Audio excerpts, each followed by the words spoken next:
दोस्तों, आज हम आपको भक्ति की शक्ति के बारे में बताएंगे। कैसे स्वयं भगवान भी भक्त के आगे मजबूर हो जाते हैं। यह कहानी लड्डू गोपाल की है और उनकी एक ऐसे भक्त की है जो निस्वार्थ भाव से अपने प्रभु की सेवा में लीन रहती है। अनजाने में ही सही, लेकिन वो कुछ ऐसा कर जाती है जो सिर्फ एक सच्चे भक्त ही कर सकते हैं।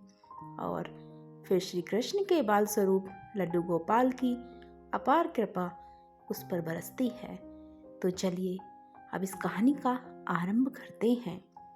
एक समय की बात है, एक गांव में दो वृद्ध स्त्रियां रहती थीं। दोनों का इस जगत में कोई नहीं था। वे दोनों ही एक दूसरे का सहारा बनकर बड़े प्रेम भाव से रहती थीं। हालांकि धर्म से दोनों अलग अलग थीं, लेकिन विचार से एक ही थी। उनमें से एक महिला हिंदू धर्म की थी और दूसरी महिला जैन धर्म की थी। दोनों अपने अपने धर्म के हिसाब से प्रभु की आराधना किया करती थीं। उनमें से हिंदू धर्म की महिला थी। उसने अपने घर के मंदिर में श्री कृष्ण के बाल स्वरूप लड्डू गोपाल को बड़े प्रेम भाव से विराजमान किया हुआ था और उन्हें प्रतिदिन एक बालक के भांति प्रातःकाल नहला धुलाकर सुंदर वस्त्र आभूषण आदि पहनाकर तैयार करती थी। वह उन्हें एक बालक के समान ही मानती थी, इसीलिए कहीं भी बाहर जाती उनके लिए फल खिलौने आदि चीजें लेकर आती थी और प्रेम पूर्वक उनको भोग लगाती। इसी तरह से वे दोनों महिलाएं एक दूसरे के परस्पर सहयोग से अपना सुखमय जीवन व्यतीत कर रही थीं। वो दोनों जब पूजा पाठ एवं सभी कर्मों में मुक्त होती थी, तब बचा हुआ समय एक दूसरे के साथ सुख दुख बांटते हुए व्यतीत करती थी। तीर्थ यात्रा जाने का अवसर। कुछ समय बीतने के बाद श्रावण मास में हिंदू महिला को तीर्थ यात्रा पर जाने का अवसर मिला। तब उसने अपनी अति प्रिय उस जैन धर्म की महिला से भी चलने के लिए कहा। चूंकि वृद्धावस्था अधिक होने के कारण वह चलने फिरने में थोड़ी असमर्थ थी, इसलिए उसने जाने से मना कर दिया और कहा कि मुझे चलने फिरने में परेशानी होगी, इसी कारण तुम्हें भी तीर्थ यात्रा में विघ्न रहेगा। तब वो हिंदू महिला उदास मन से तीर्थ यात्रा पर अकेले ही जाने के लिए तैयार हो गई और जाते वक्त उसने उस जैन महिला से कहा, सखी, मैं 1 माह के लिए तीर्थ यात्रा पर जा रही हूँ। मेरे आराध्य श्री कृष्ण बाल स्वरूप लड्डू गोपाल का ध्यान रखना। उन्हें बिल्कुल एक बालक की तरह स्नेह देना। प्रतिदिन स्नान आदि कराकर सुंदर वस्त्र आभूषण पहनाकर भोग लगाना। उस जैन महिला ने सब बातें सुनी और बोली कि हाँ सखी, तू चिंता मुक्त होकर तीर्थ यात्रा को जा। मैं तुम्हारे लड्डू गोपाल का भली भांति ध्यान रखूंगी। इतनी सब बातें बताकर वह महिला तीर्थ यात्रा को निकल गई और जैन महिला ने सारा कार्यभार अपने सानिध्य में लिया और बड़े उत्साह और उमंग के साथ सुबह उठकर खुद नित्य कर्म से निवृत्त होकर लड्डू गोपाल के स्नान की तैयारी में लग गई। उसके बाद जब वो लड्डू गोपाल को नहलाने लगी तो वह उस महिला की नज़र लड्डू गोपाल के पाँव की तरफ पड़ी तो वह दंग रह गई, क्योंकि उनके पैर मुड़े हुए थे।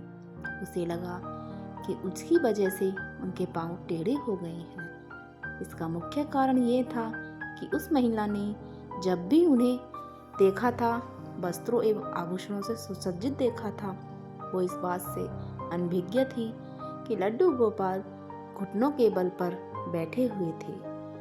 उनका बाल स्वरूप ऐसा ही है।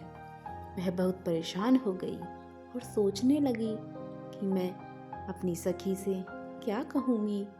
उसने इतने विश्वास के साथ मुझे ये जिम्मेदारी दी थी और मैंने लड्डू गोपाल की देखभाल सही से नहीं की। ये सब सोचकर वह चिंतन में बैठी ही थी कि उसे याद आया कि उसकी सखी ने कहा था कि लड्डू गोपाल सिर्फ एक प्रतिमा नहीं बल्कि जीवित होते हैं। बस फिर क्या था, उसने निश्चय किया कि दिन प्रतिदिन उनके पैरों की मालिश करेगी और वह दिन में कई बार ऐसा ही करने लगी।